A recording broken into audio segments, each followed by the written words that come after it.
Hello, everyone. Welcome to Advocacy Training, our last session of the program. Session number 4, campaign organizing. We are going to get started in just a minute. We're dealing with some slight technical issues this morning, so go ahead and introduce yourselves in the chat. How old are you? Where are you from? If you are associated with a zoo, aquarium, or museum, what facility are you associated with? Go ahead, send that in the chat. We'll get started in just a second. I am just going to troubleshoot for a few minutes, so just bear with us. We'll get started in just a moment.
All right. Thank you guys for your patience. I see so many familiar names and institutions. We've got the Queen Zoo, Columbus Zoo, Brookfield Zoo, National Aquarium, Cleveland Zoo, Cincinnati, Jenkinson's Aquarium, Tulsa, Cleveland again, North Carolina Nature Center, Fort Wayne. Awesome. I'm really excited for this session. We will hopefully have our second panelist, Oriana Donaldson, joining us very soon.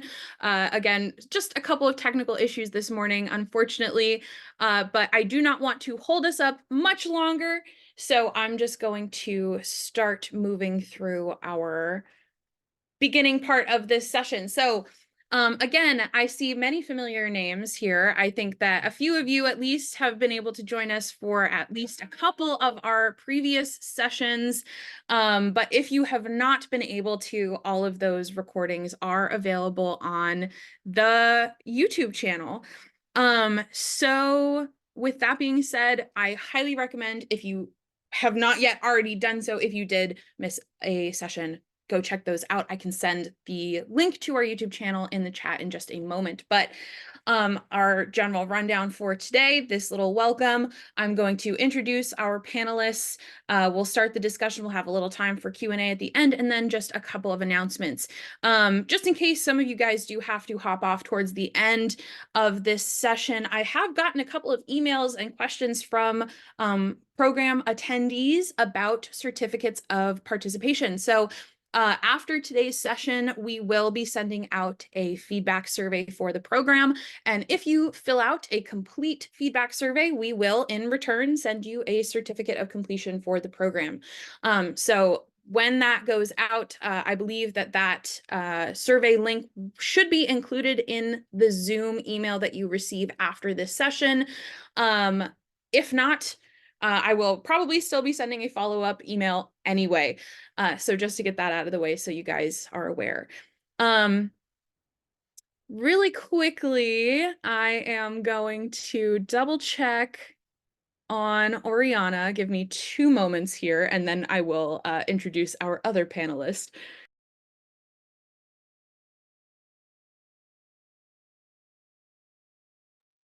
There we go. Awesome. Oriana, good to see you. Thank you for this last minute craziness coming in back and forth. I appreciate it.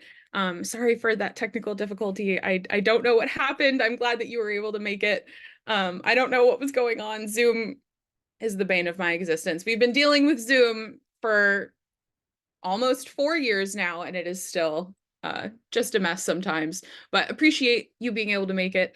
And with that being said, I will go ahead and introduce our first speaker, Katie Cubina, who is the Senior Vice President for Mission Programs at the Mystic Aquarium, has done some really, really wonderful work with public outreach and research within the aquarium sector and nonprofit areas, and just a ton of conservation-based research initiatives and policy stuff. I'm really excited to have you on this session, Katie. Thank you for joining us. And then I will give you a moment to introduce yourself as well. And then let me introduce Oriana first, and then I'll let you guys kind of chat about yourselves really quick. Our second speaker is Oriana Donaldson, who is the Conservation Programs Coordinator from the Milwaukee Zoo, who also has some really interesting conservation research in her background. And just really excited to have both of you on this call. I really appreciate this, taking your time out of your weekend to join us for this discussion. So I'll pass it over to both of you to just introduce yourselves really quickly, and then I will jump into this first discussion question. Katie, I'll have you go first. Sure. Thanks a lot, Laura, and excited to have all of you present for this and be a part of this. So I have two teens of my own. I have 13 and 15-year-old boys, and I love teenagers. I started my career as an outdoor and environmental educator and a naturalist, and would work with different groups of kids of all different ages, and do different things with them every time. So, from exploring salt marshes and coastal areas to doing blacksmithing with them, or team building skills, or high ropes. I'm really just excited to be with teens again, both in my home and in my work, and um, have done some interesting things since then. And, the things I try to convey to my kids and the teens that I work with is the world is really big. There's a lot of very cool opportunities out there, and there's a real opportunity to make a difference. I think now more than ever, youth voice is valued, it's respected, it's needed, and you folks are the movers and shakers. I wish we left you with a better baseline for environmental health. But we're not going to focus on the gloom and doom, because 50 years ago they started the Environmental Protection Agency and landmark environmental legislation like the Endangered Species Act and the Clean Water Act and Superfund sites to clean up messes, and the air and the water is better. I mean, if we can fix the ozone hole, we can fix anything. So even things as daunting as climate change, I think that, I'm so impressed with what young people have taken on in the fight for climate change. And I love this platform, because I think what I learned, I wish I'd learned it sooner, is that you make that change in the public arena and in public policy. And it has to be science-based and science-backed. So you don't all have to be scientists. I'm not, but you have to have your finger on the pulse of what the data is and the science is to make your case. So that's sort of my opening salvo there. And I do work at Mystic Aquarium, which is in Mystic, Connecticut, although I live in Rhode Island, which is the ocean state. So I'm really excited to have Oriana here, because you get like a terrestrial perspective, you get an ocean perspective.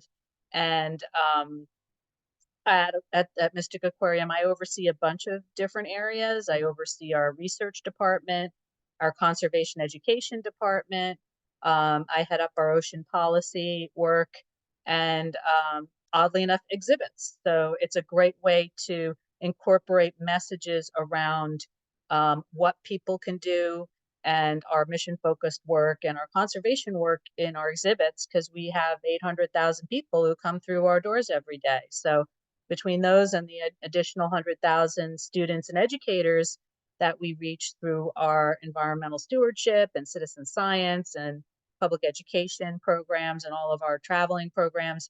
What I love about my job is I get to work with some really smart, creative people who want to do good in the world, and that really feeds my soul. So I will turn it back over to Laura, and I'm excited to meet Oriana as well. Yeah, thanks, Katie. That was a great note to start on. And yeah, Oriana, go ahead. Take a little time to introduce yourself, then we'll get started in the discussion. Sure. First of all, thank you so much for having me. I apologize for these technical difficulties. I am on my cell phone. So if you can't hear me, please do let me know. As Katie said, I am from Wisconsin, the landlocked state. We do have some pretty impressive Great Lakes surrounding us, but there is quite a different perspective that we hold here in Wisconsin versus on the coast, especially related to ocean conservation. We still have a job and duty to connect the work that we do to the ocean because we all rely on it. But I'm so stoked to be talking with you all today. I love working with teens. We have interns in our conservation department as well as our conservation education team. And I think the ideas that are generated, the innovation that comes from younger folks is so critically important. I'm constantly learning new things.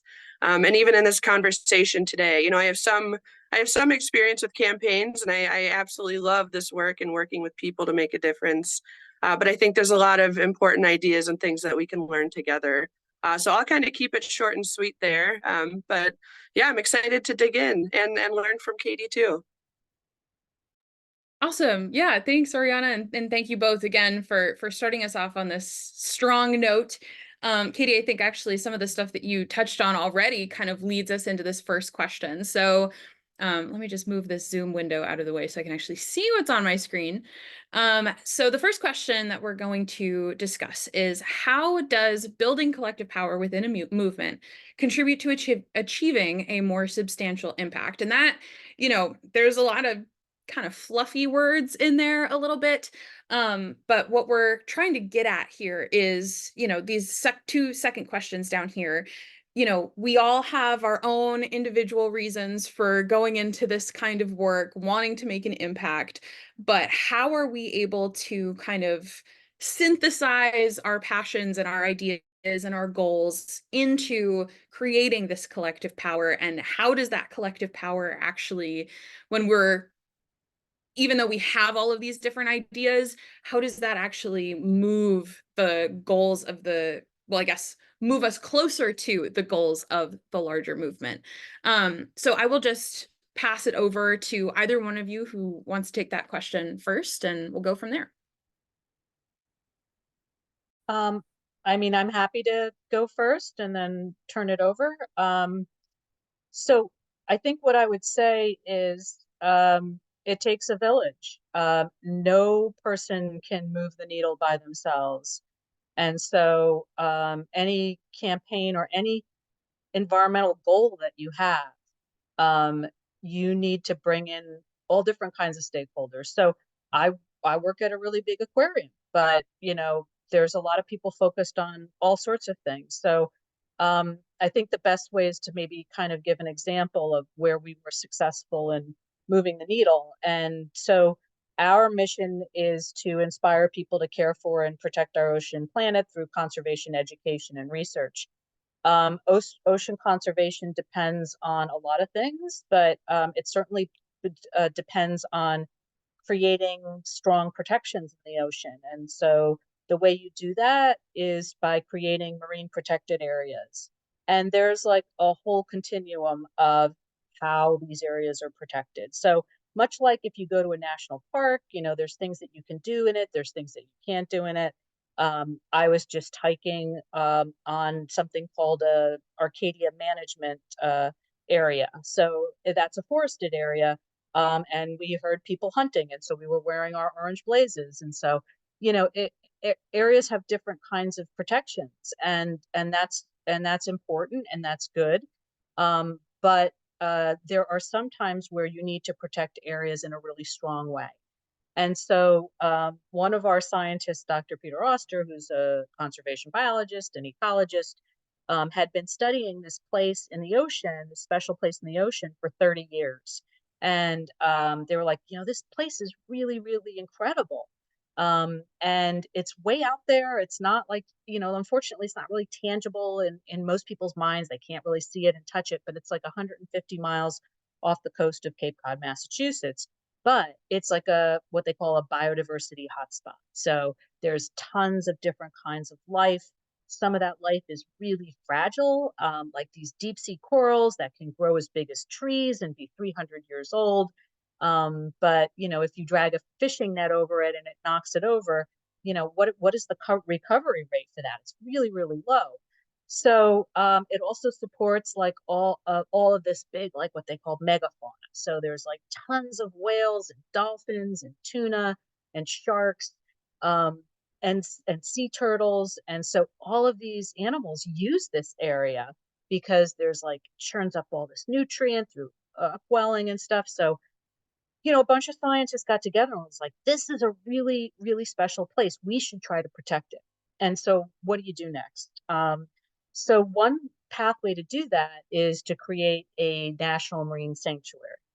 And there's about 15 of them across the country.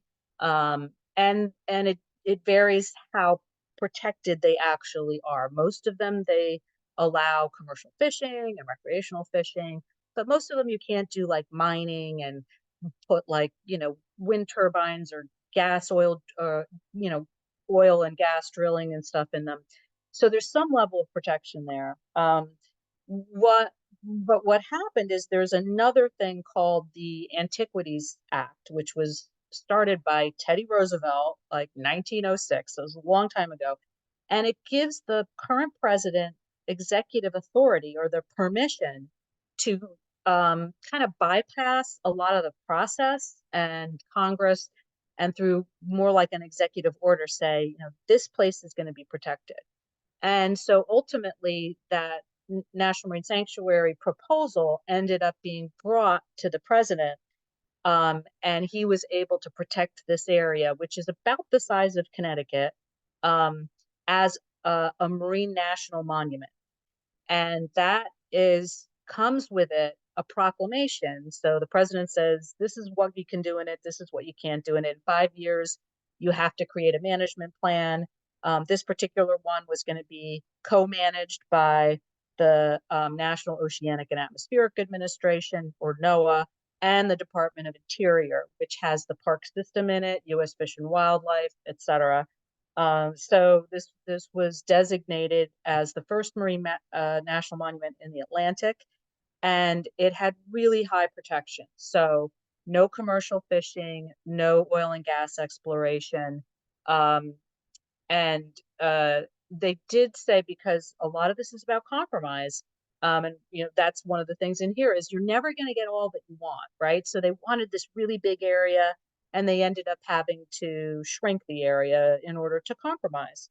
And there were 2 commercial fishing units in there that they wanted to give some time before they kind of shut that down. So lobster fishery was given a 7-year, what they call phase out. So they had 7 years, those lobster fishers, to move out of that area and find other areas. Now, that area wasn't fished that much anyway, because it was right off the continental shelf. And so, if you learn about your geology and stuff, you probably know that, there were these different ice ages. And at one point, the water was a lot further out. And so there was this big continental shelf, and all these rivers and stuff like carved out these areas to make these incredible canyons, like the Grand Canyon, but underwater, and these seamounts, which are underwater mountains. And all of that sort of bumpy, what they call topography, led to this really diverse place. with all of these cool and fragile organisms on the bottom, and supporting all this like great life on top. So, um, so uh, Mystic Aquarium was involved in that from the beginning because we provided the science along with another scientist from New England Aquarium. So it's a great way for aquariums to really have have a powerful voice. And we got our community engaged. So we did like uh, letter writing campaigns to encourage the designation. We had comment cards. We created a little video for our guests to see about this special place, and turned them into advocates. So the people who came through our doors would sort of fall in love with the beauty of this place, because you're not going to want to protect something unless you feel connected to it. So, we put all this video together, ultimately got money and created a whole exhibit around it. So we're like the visitor center now for this incredible place.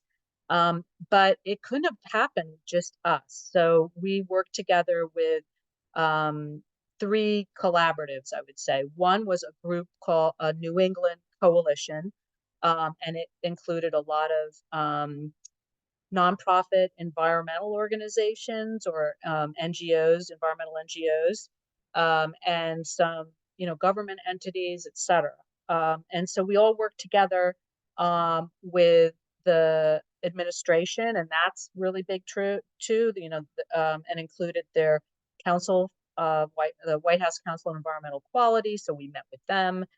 There was another group that formed right about this time called the National Ocean Protection Coalition, with people interested from all over the country.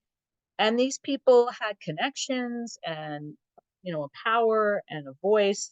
And so through a lot of negotiations and a lot of advocacy, and including, using, working with youth and teens to put their voice forward, they finally did this designation in 2016.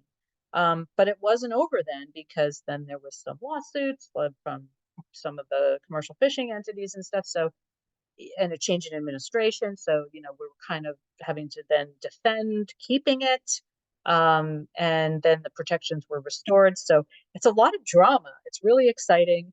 But I mean, I would say, as far as if I had to list like one of the big accomplishments that our institution has ever been involved with as it relates to ocean conservation, and me personally, and how rewarding that was, it was this. But we could have never done it together. We could have never done it without this big group all pulling in the same direction. And we could have never done it if there wasn't some willingness for compromise. Because you're never going to get everything you want. Everyone's got to walk away from the table feeling a little bit bad, but ultimately you can still accomplish some incredible conservation wins. And I guess the campaign part was, how do you engage the public? And we engaged our group, the nonprofits, did some grassroots organizing. We had public events everywhere to show the public how this place was really scientifically important, and that having these places created entanglement-free zones for whales, and how places like this end up being like refuges in the face of climate change. And what I always got back to is, how are you really going to understand the ocean if you don't have places to study that are undisturbed? Because everywhere else is disturbed and continues to be disturbed. So for me, it was a compelling argument why this relatively small area, it's like 1.5% of the exclusive economic zone, which is like the area of the water that the US owns, to set it aside as like a park to do research, to let nature happen. And then there's what they call spillover effects, because if everything's doing okay and breeding and stuff, then the areas around it are healthier too. So I will stop there. I know that was a mouthful, and I'm sorry if it wasn't all coherent, but No, it's Katie, I something appreciate I'm passionate about. you covered a lot of stuff that we're going to get to towards the next couple of slides, but I do want to pass it over to Oriana if you have anything to add. Sure. And just a note, I think it's really inspiring to hear about work at the national level. The campaign that I'll kind of lean on and talk about throughout today is very much a community-driven campaign in Milwaukee and southeastern Wisconsin. But it's so cool to hear about the powerful work happening on the ocean side. So one of the big campaigns that we started pushing and supporting in 2020 and 2021 is called No Mow May. A lot of you might be familiar with it already. It's a campaign to encourage people to reduce lawn mowing and take other actions to support pollinators and biodiversity in their own backyards and green spaces.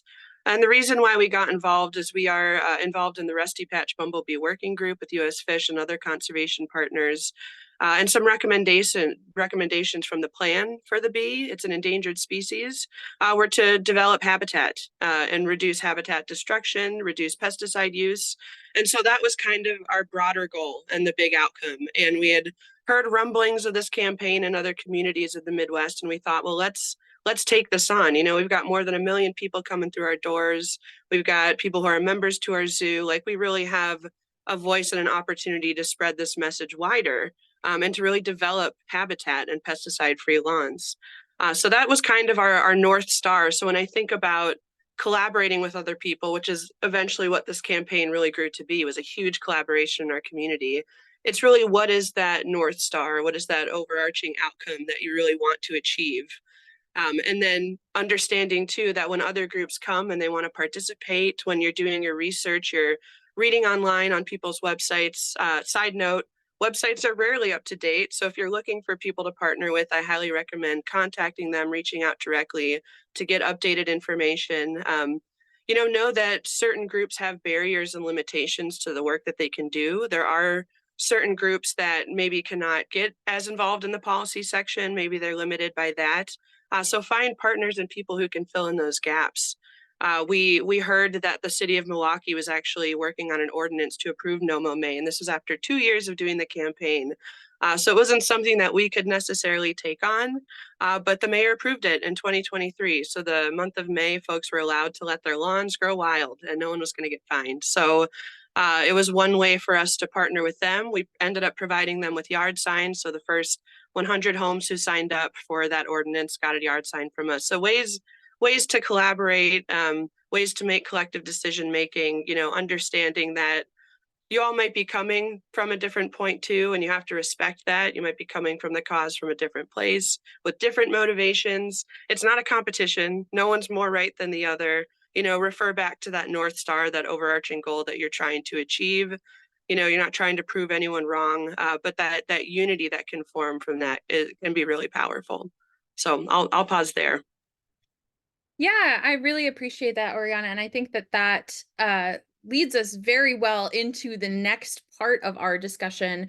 Talking about that North Star, we'll get to that in a little bit, but all of this stuff that both of you have already talked about, Katie, you've spoken more in terms of an institution, like Oriana said, on more of a national level, more with policy stuff. And Oriana, you've been talking a lot about more community-based initiatives. Now, going back to the idea that we're all, just a drop in the bucket, but when we all come together and make work together, we can really make impactful change. So on an individual level, when somebody is either coordinating their own initiative, they're starting their own campaign, working with a group, on a smaller scale, that's not necessarily a big institution like a zoo or aquarium or something like that, what is something that makes a really good campaign coordinator? What is a quality that can help a person really achieve their goals? And what are the kinds of things that on an individual level you might be looking for in terms of like leadership? And I'll pass it over whoever wants to take that question first. I can chime in first. I think it might be counterintuitive when you think about a leader, somebody kind of taking charge. But I think the most important quality and the most important thing you can do is listen. Listening to folks who want to get involved, listen to people who are already knowledgeable about the situation, and then listening to what people need. There's this idea of fuel versus friction. fuel being all the education and materials and resources you can provide to get people to be motivated and want to make change. But then there's also friction. There might be barriers and things that are in place that really keep them from making that change happen. So listening to folks to understand, what is the friction and what can I do to help reduce those barriers to participation. An example with our No Mo May campaign, we wanted to reach as many community members as possible. We have a very large Hispanic population in Milwaukee, and they requested materials in Spanish. And that, it's something that should be a no-brainer when you really think about it and the people you're working with. But we did develop handouts and materials in Spanish. We then further realized, hey, let's reach out to our Hmong communities in Wisconsin. Can we get someone to help us with those signage? We partnered with the Indian community schools to hand out signs as well. And so asking them, why is this important to you? What is your story? Why do you want to make change? What barriers are keeping you from taking action? What resources do you need? Is this something that we can provide? And then I think one other thing that's really effective, or what I really liked about No Mo May, is it wasn't a be all end all. The really cheesy quote that I tended to share was, we don't need one perfect yard for pollinators. We need thousands of imperfect yards for pollinators. So provide people with multiple ways that they can take action if there is a barrier in place, and it's all directed towards one larger goal or outcome. So I think listening is critically important to creating an inclusive place for community-driven change, and then just making sure that you're really thinking through, why hasn't change happened yet, and how can I make it happen? Yeah, absolutely. Thank you, Oriana. I'll pass it over to Katie. Well, I first want to say I love what Oriana said, and it's so true. Like, you have to make a really big inclusive tent. And I feel like things are moving much more in that direction, and it's coming down directly from the administration. I mean, one of the things that we're heavily engaged in is the administration's America the Beautiful plan. And part of that is a goal of protecting at least 30% of all lands and waters by 2030. And that goal is also an international goal. So it's not just a national goal, but there's more to it than that. And when you read through the documents and stuff, it's about encouraging it's about increasing access to public lands and waters for groups that have been historically left out of the equation and who may be facing like the brunt of environmental issues. So it really encompasses the environmental justice piece of it. And so what we did at our institution is we brought in BIPOC or Black, Indigenous, people of color community leaders to these listening sessions about, what does ocean conservation mean to them? What does marine protected areas mean to them? And we realized we had to really go 10 steps back. It was more about how, what we heard was um, access is means different things to different people.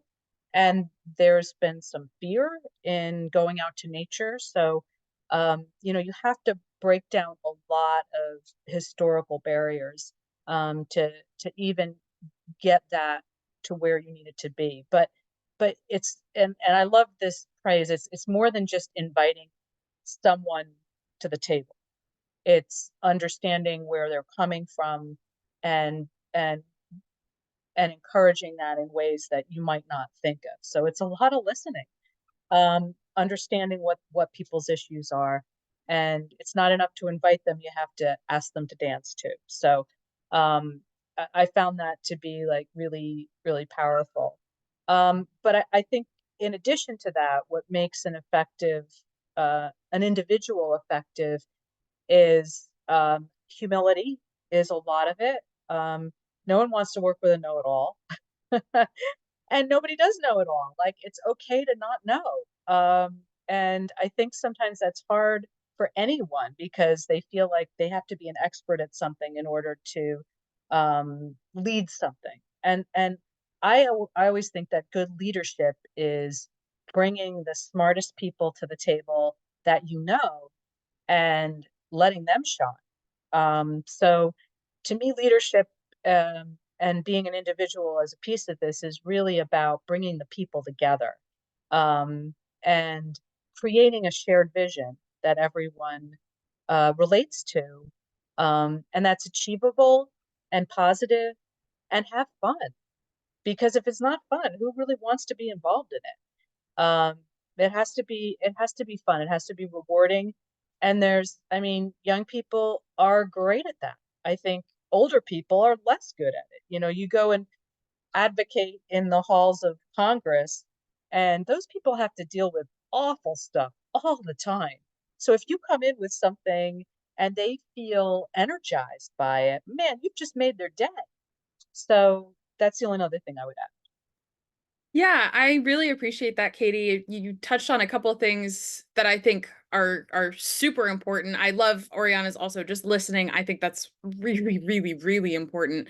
Humility as well. And then, Katie, what you mentioned about, bringing community leaders in, who knows about community issues better than the people who are living and working in that community, and they know their needs better than somebody from elsewhere will ever know.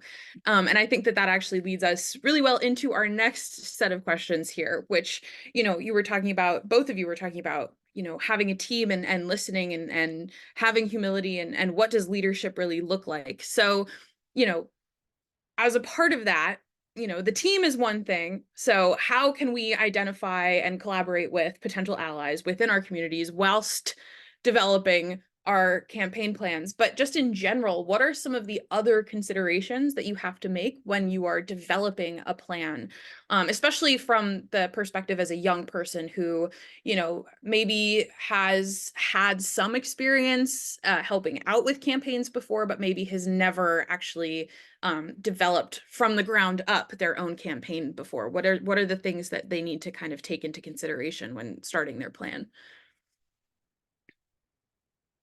I'll pass it off to either of you who wants to take it first.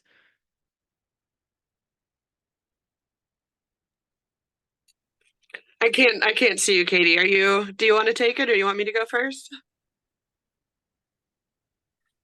Oriana, I think you can go first. I'm sorry, Cool. I was on mute. So I'm still figuring out the Zoom thing too. I apologize, Oriana. I thought you could see me. I thought since I spoke last, you can go No, ahead. I feel like I'm really showing my age. I think I even had my camera turned off for like half of it earlier, but hey, we're we're working it out. I'm happy to chime in first.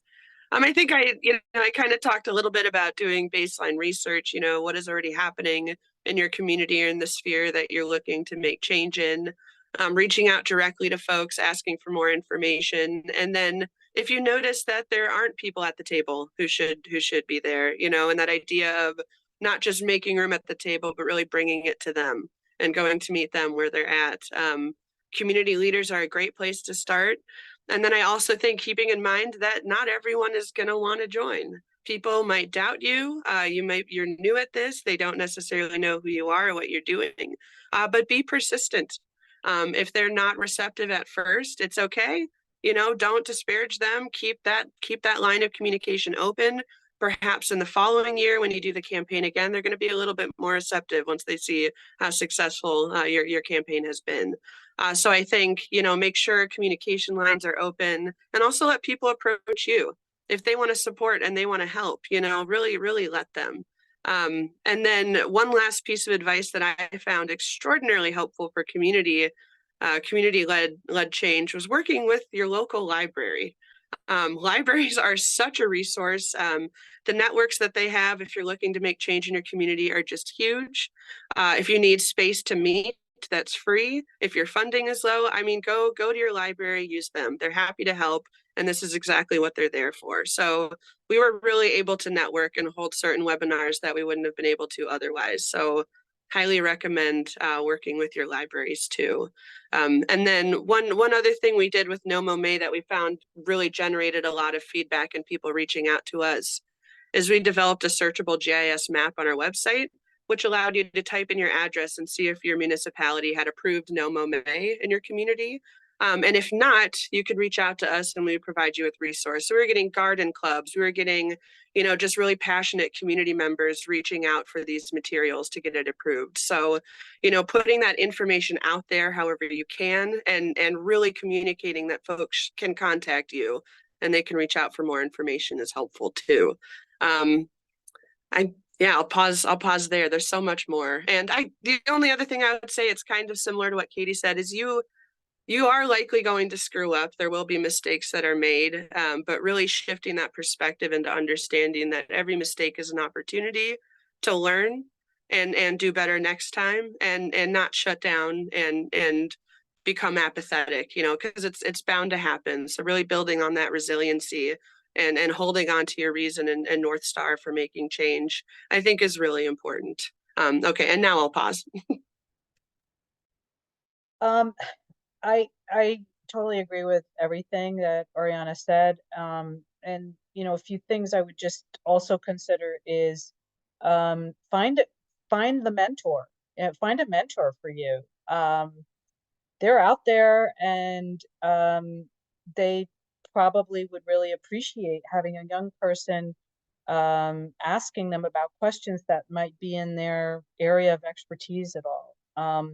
And I think that the other part is to, do some community asset mapping. Like, it's not that it doesn't have to be that complicated, but my sense is if there's something you're passionate about and you want to be involved in, you're probably not alone, right? So it's a matter of, how do I find those people who can amplify this, make it bigger, make it stronger, help me, and use, like Oriana said about the public library, there's a lot of other places too. Your local legislators are a great resource. We're involved with our state legislators, and we're just starting the legislative session, and they came to us and said, are there any environmental bills that you want to put forward, this year? And so they're tuned into the environment. Check in with your other, are there museums in your community? Are there community centers, schools, youth serving organization, community-based organizations, environmental organizations, the state? Most states have a Department of Environmental Management, and you can see if your goals align with their goals in some ways. And it never hurts to, I remember being afraid as a teenager to just kind of reach out. It's scary, but it's worth it. The other thing that I've learned is, I used to always think that writing to your legislator, what's that all about? But boy, does it make a difference. So, if you find those areas of alignment with what you want to accomplish and what others want to accomplish, then maybe it's not as much about you having to create something from scratch, but you could bring a different voice and a really powerful voice, and grow an existing campaign, or reach a goal that more people want to reach, if that makes any sense. Yeah, absolutely. I really appreciate all of that, Katie. And I think that, you both touched on such important things in terms of creating your campaign. And Katie, especially, I think with the finding your mentor is hugely important. And you both sort of touched on, getting in touch with these trusted local community institutions like libraries and schools, and places like zoos, aquariums, and museums as well. They're, these community-based places that, members of the area and beyond can go and learn and engage with what's going on. And working with those kinds of groups that are already like inherently trustful and are already doing work is hugely helpful. And they always have, like you mentioned, both of you, resources that you can access and people that you can talk to for advice. So moving on, this is more about that North Star concept that Oriana had mentioned earlier. With World Ocean Day every year, we have our campaign focus, our action focus. This year is our 12 months of action specifically dedicated to catalyzing action for the ocean and climate. That is the 2024 conservation why. And putting a why together can help streamline the goals of a campaign. You know, we had our event planning session a couple of weeks ago. We talked a lot about this kind of same concept, being able to have everybody focused in on this one specific goal or issue or action. And it just really helps streamline and funnel everything into this kind of collective action that we're all after. So that's kind of how it helps develop these campaigns. But how does having that North Star actually lend itself towards developing the who's on your team, what's your audience, the what is the actual campaign out there to achieve, the where, if it's an in-person event or something going on, and how are you going to go about doing that? And then on that same note, as a campaign organizer, you kind of want your audience and your campaign participants to have their own why.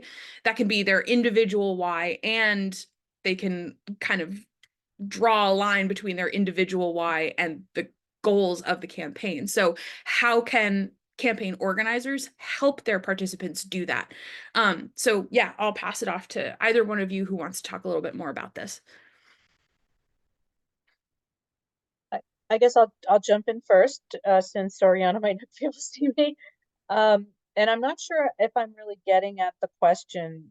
I hope I am, but I think for us, what is always really critical in any like campaign that has a conservation goal is to have the message be clear, powerful, and relatable. And so they talk about like, what's your elevator pitch? If you've got 30 seconds to make your case, what are you going to say? And so it becomes almost like a marketing thing. And how do you market your campaign is a really big piece of it, because you might be thinking about doing some really cool, impactful work, but if you can't convince other people that it's cool, impactful work, you're not going to get that critical mass of people to move the needle. So I would say find some people, bring some people into your campaign that really are good at that. And maybe that's, what kind of visuals can you use? What kind of, what's your 30-second pitch on it? How does it relate to, really important goals? Like when we distill what we do at the aquarium, it's, our work addresses the dual biodiversity and climate crises. So that's kind of up here, but then we can also say, what are we doing? We're saving species, and that's more relatable to, what our chief scientist said is our mission is, the conservation and sustainable use of marine biodiversity. And that is it. But not every audience is going to relate to that. So how do you say it in different ways to appeal to different people? I hope that's kind of a little bit what your question is, but if it's not, I apologize.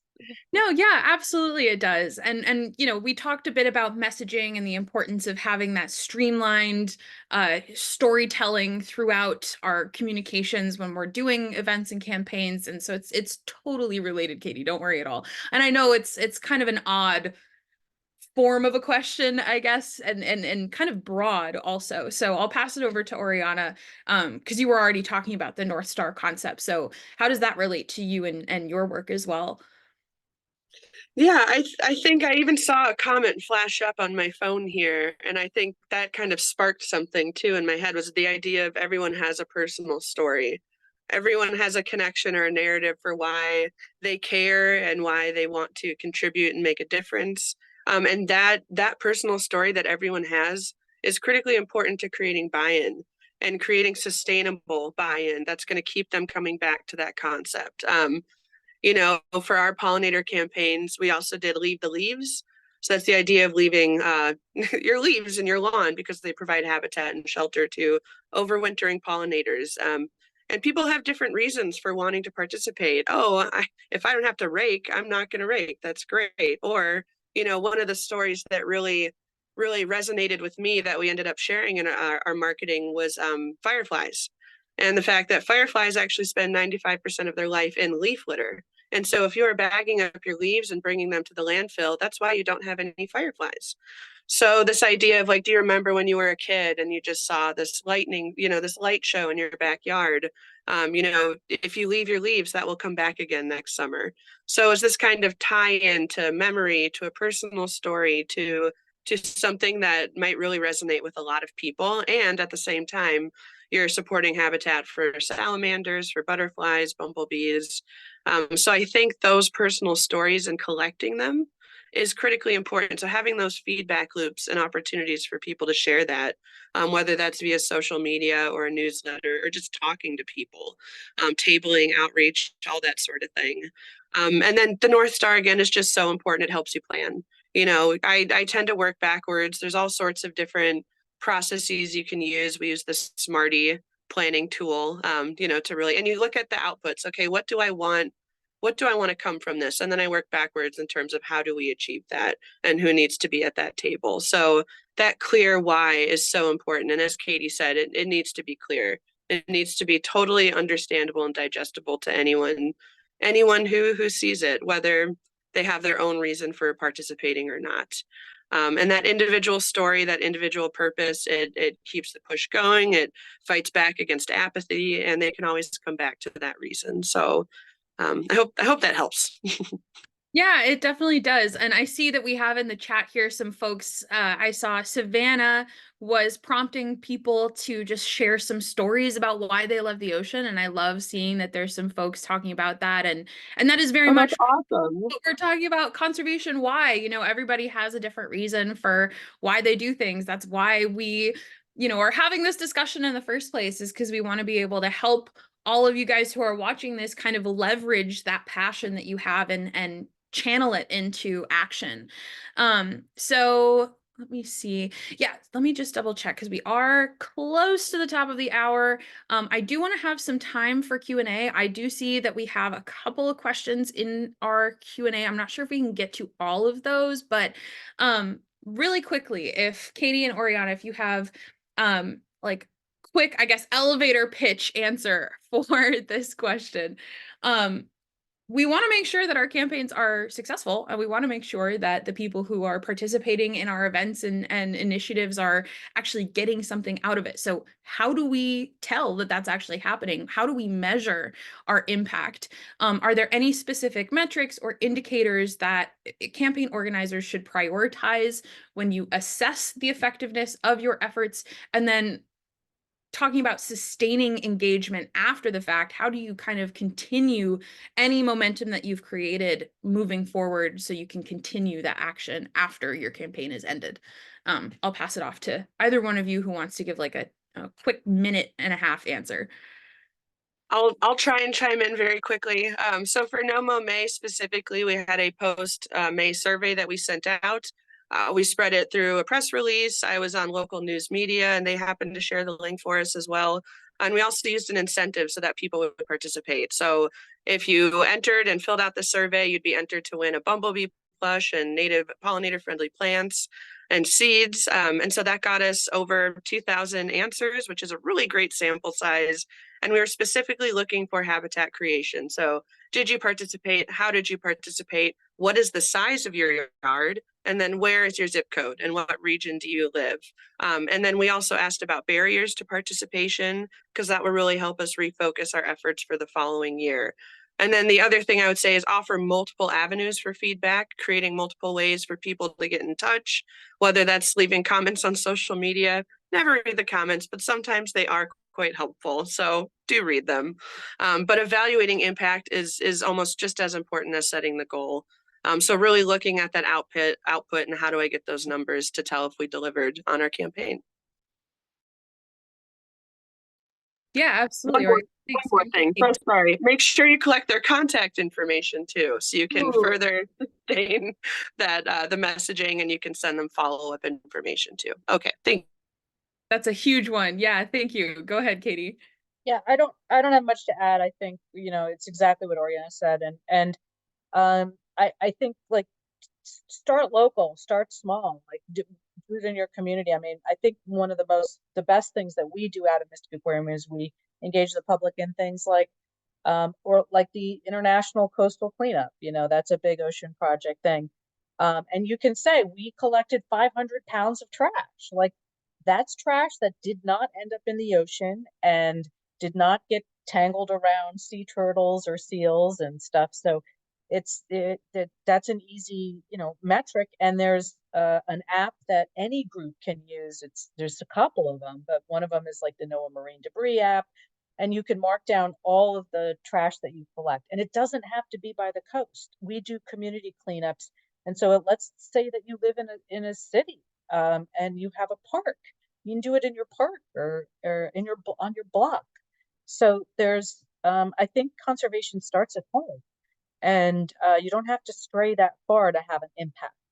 Um, you know, every little impact really does help, and also because you're building and like this environmental stewardship ethic, you're getting people used to caring for the planet, and that's really all that we need. Yeah, absolutely. Thank you guys both for fitting in a quick answer. I do want to address a couple of these questions again. Feel free to use the chat. Feel free to use the Q&A feature, guys. We have time for like 2, possibly 3 questions. I love this question by Sienna. As a first-time voter next year, what advice do you all have about voting with the climate in mind? I think that's a great question.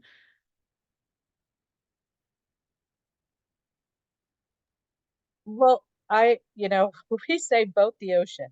Our institution, we're not, we do not get involved in politics. But uh, if you're familiar with the platform and the legislation, I would say, vote in that direction, whether it's at the local level or the national level.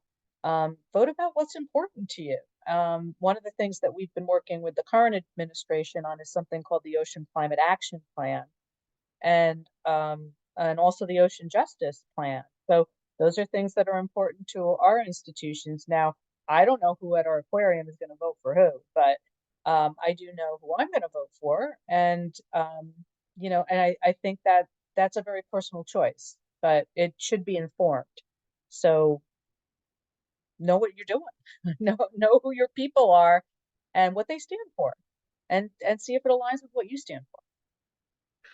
I love this question. I think, Katie touched on it, but those local elections matter so much, especially for conservation and environmentalism in your community. That information is not always readily available on campaign websites. But I think it's very important to reach out.